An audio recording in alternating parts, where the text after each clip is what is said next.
Vitaminas Contables con el profe Joe Pérez, consultor financiero. Vamos al tema de los ingresos, al tema de los ingresos. Y en este tema de los ingresos, yo les quisiera hacer una pregunta. Las donaciones recibidas, pero restringidas. O sea, yo le puedo decir a una entidad sin ánimo de lucro, bueno, le doy 50 millones, pero eso es para hacer un apartamento, para hacer una oficina, para hacer no sé qué. Entonces, eso va a quedar restringido hasta que usted ejecute la obra.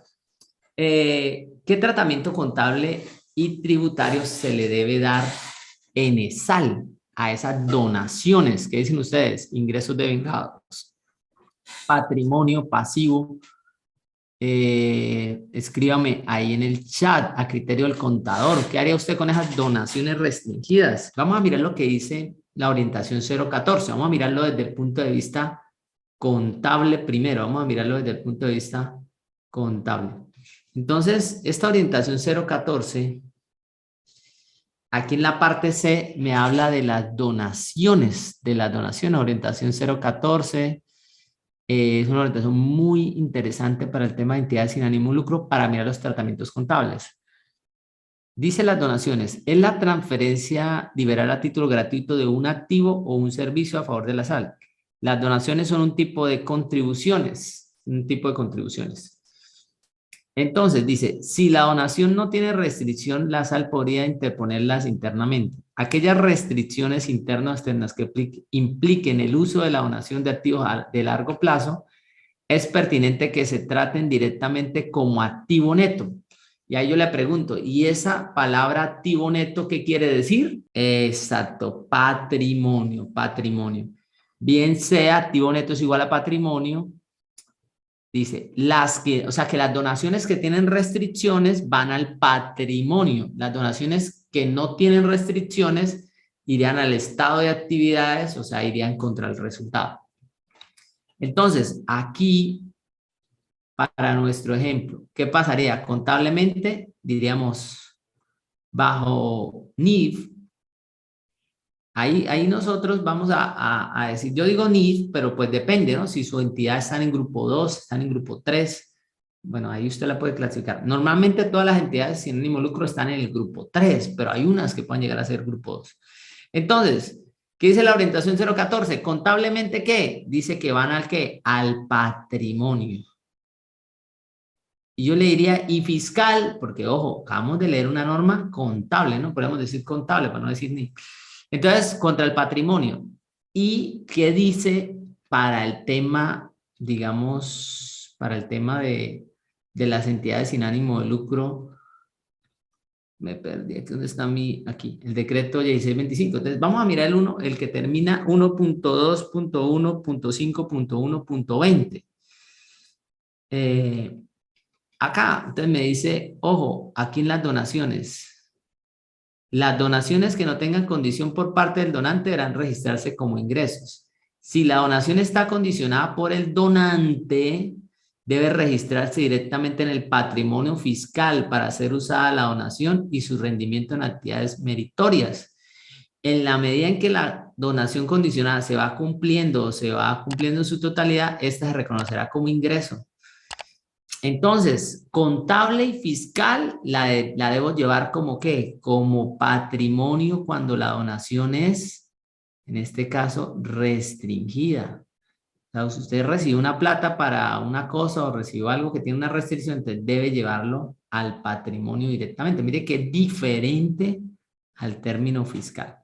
Entonces, pero vale la pena mirar y uno diría, bueno, pero entonces, ¿cómo manejo los ingresos? Las donaciones tienen un tratamiento especial. Pero mire, dice, el ingreso para los contribuyentes de entidades sin ánimo de lucro, estamos hablando de asociaciones, corporaciones y fundaciones, son los devengados contablemente en el año o periodo gravable, pero teniendo en cuenta las limitaciones. Entonces usted dice, mis ingresos contables son mis ingresos fiscales, teniendo en cuenta las limitaciones de los temas. ¿Cuáles limitaciones, profe? Por ejemplo, las que dice el artículo 28 del Estatuto Tributario. Recuerde que el capítulo 1 dice, bueno, es que acá digamos que la DIAN lo puede enredar a uno con tantas cosas. Acá dice, bueno, y yo me puse a mirar, entonces, bueno, vamos a mirar aquí, ¿cuál es el título 1? Aquí vamos a mirar el estatuto. Entonces, el título 1, entonces mira acá, título 1, ¿cuál es el título 1? Entonces, acá dice título preliminar, me habla de impuesto de renta y complementarios, y ahí está, título 1 del libro primero, y entonces ahí el libro primero, ¿cuál es? Impuesto de renta, y entonces ahí arranca todo el tema, y ahí están, de entre eso el título 1 es renta, entonces libro primero, renta y complementarios, título 1, entonces uno dice renta, y ahí están los ingresos, entonces uno dice, bueno, entonces podemos mirar lo que dice el artículo 28, ¿cuáles limitaciones me aplican? O sea, estas transacciones de financiación implícita, ingresos devengados por concepto de método de participación, ingresos devengados por medición, o sea, esas no van a entrar para efectos tributarios. Entonces usted dice, tome en cuenta la parte contable, pero tenga en cuenta las limitaciones del título 1 del libro primero de la declaración de renta, que es el que habla de impuesto de renta y complementarios. Entonces, cuando usted en su entidad sin ánimo de lucro, yo le diría, tenga cuidado con las donaciones, las que son restringidas, llévelas al patrimonio y el resto debe llevarlas como ingresos si no tiene ningún tipo de restricción. Entonces diríamos que contablemente y fiscalmente, o sea, aquí diríamos fiscal, también irían contra el patrimonio, contra el patrimonio. Entonces, esto es muy, muy importante, muy importante. Entonces, aquí hay que tener en cuenta eso. Kelly Soto, vamos a leer aquí algo que hace un comentario Kelly Soto por nuestro canal de YouTube, Joe Pérez Consultor Financiero. Saludamos a la gente que está también a través de Zoom. Y dice, y cuando esas se contabilizan las reinversiones, voy auditando el patrimonio con el favor de los excedentes. Bueno, hay varios procedimientos para eso. Yo le aconsejo que lea el concepto 107 del Consejo Técnico de Contabilidad Pública, porque eso haría para una clase completa y eso lo vemos en nuestro taller de entidades sin ánimo de lucro. Pero pues sí, le recomiendo leer ese concepto 107 porque habría que explicarlo pues con un ejemplo. Milena Díaz, cuando se invierten esos excedentes, digamos, en compra de un activo fijo que sería propiedad, planta de equipo contra bancos, y entonces, ¿cómo se haría para reflejar la disminución de ese excedente en la cuenta de patrimonio? Entonces, mire que es una pregunta muy interesante, Milena Díaz. Yo le recomendaría este artículo, de pronto lo podría profundizar, perdón, aquí, este artículo. El 1.2, mire este artículo, Milena, 1.2.1.5.1.27.